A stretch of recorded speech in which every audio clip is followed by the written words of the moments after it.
actually in another session, and that was being run in parallel to this one. And thank you so much. We can continue your presentation kindly after the Minister has had the opportunity to address the young people as we had promised. Okay. Oh, well, I didn't get that message. I do apologize.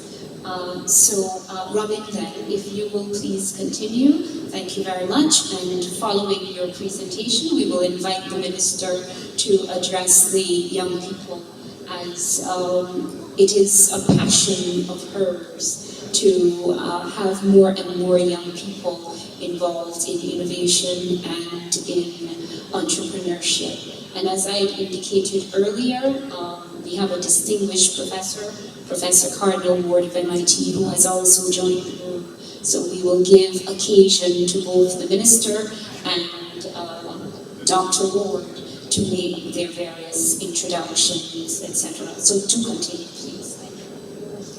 Thank you. Good evening, Minister, distinguished guests. Thank you for your presence this afternoon.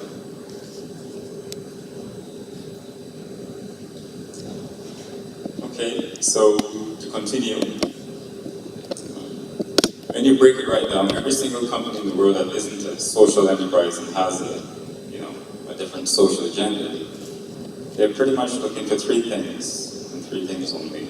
These are: one, to significantly and consistently reduce operating costs; two, to generate more sales and revenue consistently every month; and three, to realize more profit consistently every quarter.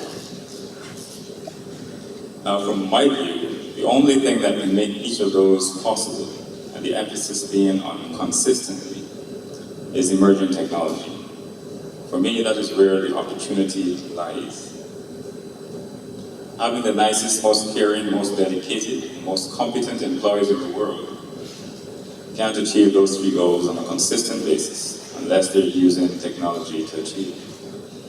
Emerging technologies, therefore, offer for the most part opportunity to improve processes and to achieve better results toward the achievement of those three goals.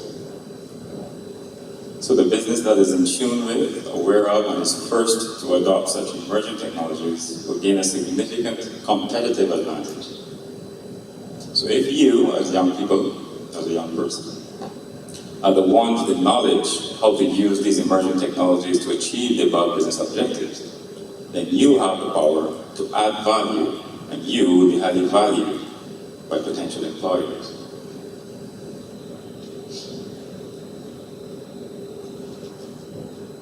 Technology education. Self-education. As I said, you can find many of the resources online, and you will, as you immerse yourself in the revelation of these technologies, you will find that you can now see how you can add value to companies that you may be thinking of working for and want to apply for positions with. Your head will literally start to grow with the possibilities. The value economy.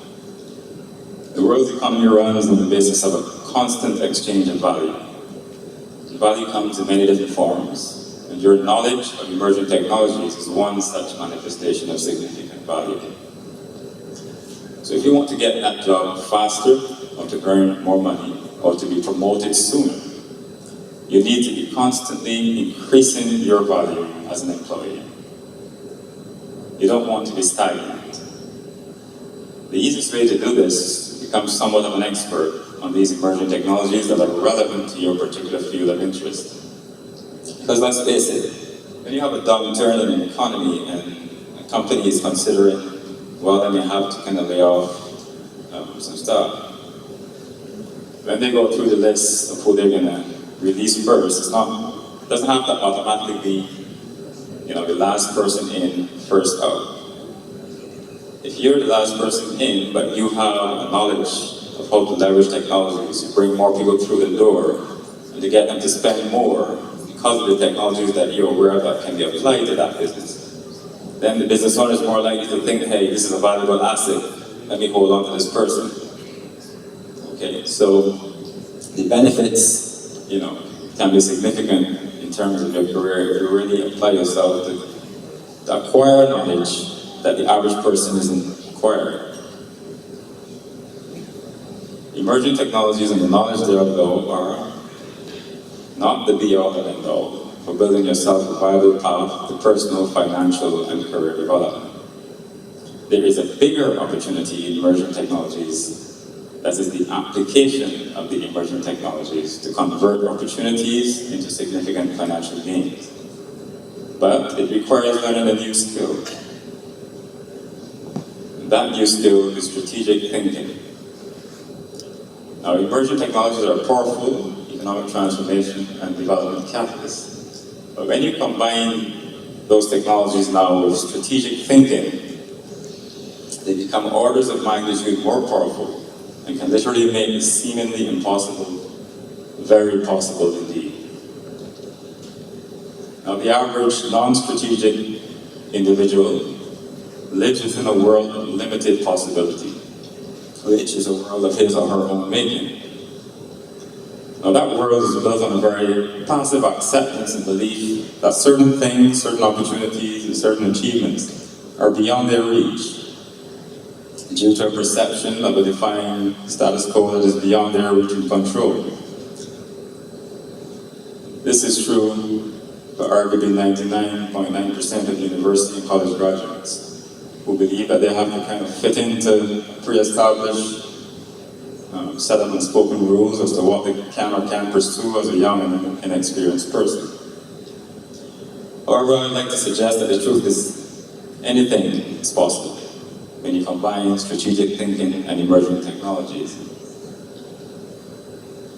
But as the saying goes, talk is cheap. And talking about emerging technologies and strategic thinking in a vacuum, as it were, probably sounds like a lot of rhetoric and posturing. So I want to take a look at a practical example of using emerging technologies and strategic thinking to achieve, extraordinary results. Now, I'm aware of a particular case back in 2008, where about 4 or 5 of the top construction companies in Barbados had submitted construction bids to a US couple who were looking to build a luxury home here on the West Coast. However, none of those companies won that contract. Now, that contract, which is worth over 1.5 million Barbados dollars, was actually won by a young Barbadian who actually had no record or track record whatsoever in construction in Barbados or anywhere else for that matter. He didn't own a construction company. He had never worked in construction, and he had never built so much as a dog house before, far less a luxury home. Right? Now, any person in their right mind would say, no, that is totally impossible, and I don't blame them, because they would probably have no knowledge of how emerging technologies and strategic thinking can be combined to create what I like to call extraordinary value propositions. So how did this thing come about? So here is what that young man did and how he won this luxury construction contract and left, these top construction firms, rather puzzled. So first off, the young man applied strategic thinking to come up with a powerful competitive advantage over the other construction companies. Now, instead of submitting a construction bid just like every one of the construction firms involved, he differentiated himself by submitting an investment proposal. Construction bid on one hand, investment proposal on the other hand. So that's the first differentiator. Now, that investment proposal, while it also included the cost to build a home, actually detailed a strategic plan to use the finished house as a show home for high-end retailers and luxury fixtures and fittings companies in Miami, who were keen to get a bigger slice of the luxury projects that were popping up all across the Caribbean at that time. These companies in Miami, the agreement was they would supply products for the show home at cost, and would pay a percentage of any contracts that they got from luxury developers in the region who visited the show home to see their products and services. in one place without having to fly to Miami and visit, a dozen different showrooms. Now that percentage of those contracts will go to the homeowner couple. Now with X deals a year, number of deals a year, they can pay off the mortgage much faster than if they put it into a realtor's hands, where they were hoping to get, one short-term rental a month kind of thing. That was their plan. Now, needless to say, that really got the couple's attention, especially the wife, because the reality was now that these companies in Miami were going to put a higher grade of fixtures and fixtures in than she had originally budgeted for. Right? So that's a major benefit there as well. Next, recognizing that the couple were somewhat nervous about the idea of doing a large construction project on the island while living offshore in the US, the young man, who had knowledge of specific emerging technologies such as social network platforms, built out a private social network for the project, where the client, architect, engineer, and every other entity involved could log in and communicate with one another via text or live video, where they could upload photos and videos from the construction site in real time and have everyone on the same page, no hassle with lost email messages and so on. So imagine a scenario where the project is running and the architect gets into a conversation with the homeowner privately via one-to-one email. And they discuss things that are not privy to the engineer and the other parties in the project. And they can run into problems with that. But when you have a central portal and everybody agrees that they will discuss the project within this portal in an open and transparent way, then the engineer can come in and see a conversation ongoing and interject and say, hello, you need to consider this point, because the road you're going down will cause a problem 2 months down the road, and we need to address it now. So you are eliminating the possibility of challenges and the cost that will be incurred by not having everybody on the same page and being aware of changes and so on in an optimal fashion. So again, the client was very enthused by that idea. And this is not a case where the young man promised to build this online portal if he got the contract.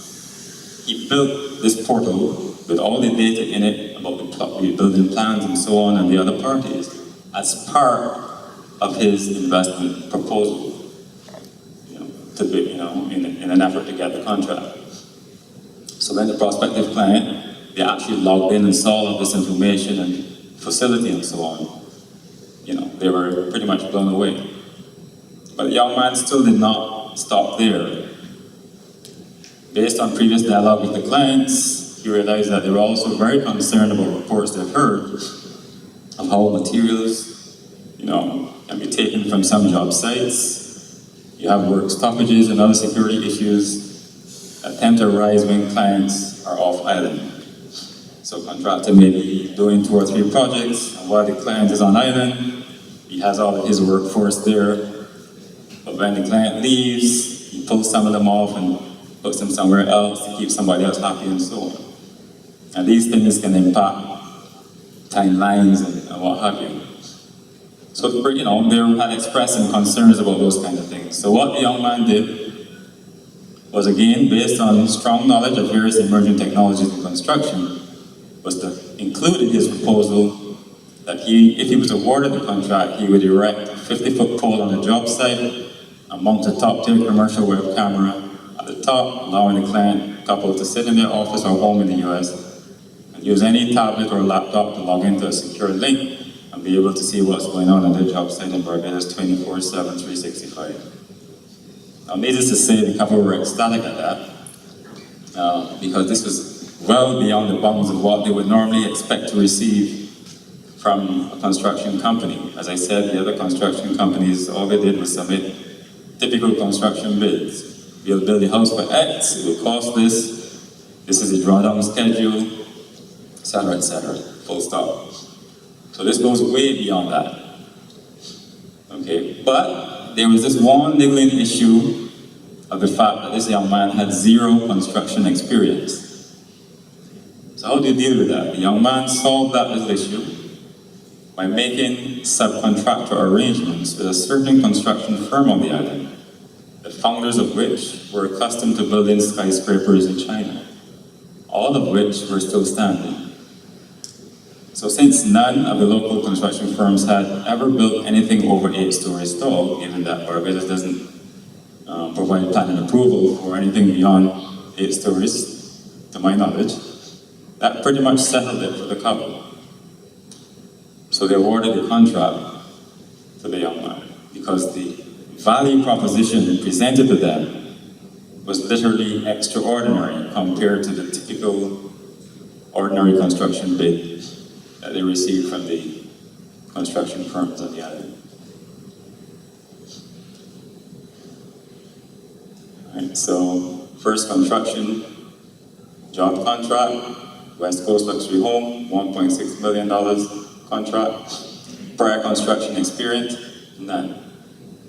So the reason for winning the contract, 1, highly strategic thinking, knowledge and use of emerging technologies, and what I call the audacity of belief. Because if you don't have the belief that you're worthy of that contract, you're not even going to think about submitting a proposal. So the audacity of belief. The average young man or woman wouldn't even think of trying to win such a contract when they know absolutely nothing about construction. So it requires that audacity of belief that one is worthy of the contract and has the ability and willingness to sit down and develop a strategic plan and to leverage the power of emerging technologies to create a huge competitive advantage over the odds-on favorites. So if there's one thing that I would like you to take away from this presentation this afternoon, I would hope that it is an expanded personal universe, so to speak. A realization that you are not confined to a predetermined box of what you can or cannot achieve, or are or aren't allowed to achieve. So extensive knowledge of emerging technologies can be acquired online for free. Okay? You don't have to go and look for $50,000 or $100,000 to start to learn what is possible, in technology. Likewise, when it comes to strategic thinking, there are certain resources that you can also access online for free. So it really just means shifting your priorities, and instead of spending 5 hours on social media, whether that's Facebook, Snapchat, or whatever, just spend 2. And then spend the rest of the time giving yourself a real-world free education in emerging technologies and strategic thinking. Right? Instead of waiting for government and other entities to provide you with, opportunities on a platter, so to speak. So it's incumbent upon you to take charge of your own path building, using the tools of knowledge of emerging technologies and skills in strategic thinking. So regardless of whether you're looking to build a career, employment, or looking to build a business, entrepreneurship, in my view, there's no more powerful force you can leverage to increase the likelihood of success and to gain major competitive advantage and to achieve your financial goals faster than the combined power of emerging technologies and strategic thinking. And of course, a good dose of the audacity of belief that always goes a long way to improve the outcome. So yes, even if it's just 30 minutes a day, I would urge you to get started today researching emerging technologies online. Tied to whatever field of endeavor you're keen to pursue. So here are 5 emerging technologies you should be researching that are relevant to multiple industries. 1, Bluetooth beacons. Some of you may or may not have heard of Bluetooth beacons. I know you've heard of Pokemon though. But a Bluetooth beacon is a little transmitter. This is one here in my hand, a little small thing. And you can attach this to a wall or what have you. And this will interact with your smartphone and trigger messages on your smartphone. It can be used in retail, so you walk into Cave Shepherd, and your Bluetooth is on your phone, and you can get a message from Gift Shop regarding some special offer that they're having or what have you. If you're walking past and they have it at the door, you can get that message, and that message can essentially then trigger an impulse in you to, hey, wait, let me check this out. Because you weren't planning to go in there, but by virtue of the fact that you've now received this message on your phone, you're now inclined to pause and go into the store and perhaps make a transaction. So if you learn about these technologies, you can help retail businesses in Barbados apply these technologies to improve the economics of their business. It doesn't have to be just retail, it works in tourism, any other industry as well. GPS smartphone passes are digital passes, digital store cards. They can be airline tickets, they can be coupons, they can be event tickets and so on, but that they live on your smartphone in a digital wallet. And these ones can also be programmed via GPS, so that if you have this pass on your phone and when you come into a particular area or zone, you can automatically trigger a message. So for instance, if attendees from the diaspora were coming to this conference and the ministry had provided them an opportunity to download a conference pass digitally, the GPS coordinates for the Grand Island Airport could have been programmed into that pass, and when they step off the plane and power up their phone, they get a message automatically stating, "Welcome to Barbados," from the Ministry of Foreign Affairs. Okay. These all help to build a more pleasant user experience for guests, and can start then cause them to then make favorable comments on social media and build good PR and so on for the island. Personalized video marketing is something that's really catching on now as well. This is a case where you can go to a website, fill out a form, short form, requesting additional information about the service or what have you. And then the system automatically generates a personalized video that is sent to your email or your smartphone. So when you open that video, it says, "Hello Robin," or "Hello John," "Hello Mary," and goes on to talk about